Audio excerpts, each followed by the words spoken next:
សត្វស្កាអាហ្វ្រិកតូចៗគ្មានបទពិសោធន៍ទាំងនេះមេរបស់វាកំពុងបង្ហាញពីរបៀបតតាំងជាមួយសត្វខ្ញាដំរី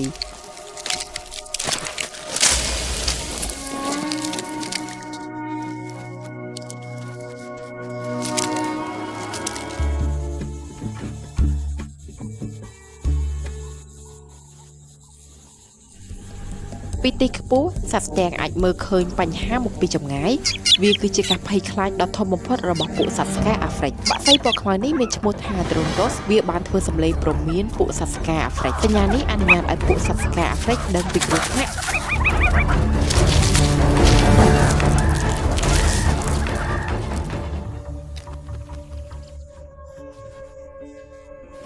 ប៉ុន្តែសត្វ Drongos មិនត្រឹមតែមានប្រយោជន៍ប៉ុណ្ណោះទេសត្វនេះក៏ទទួលបានអ្វីមួយពីវាផងដែរខ្ញាដំរីឈ្ងុយឆ្ងាញ់ដែលសត្វស្កាអាហ្វ្រិកຕົកចោល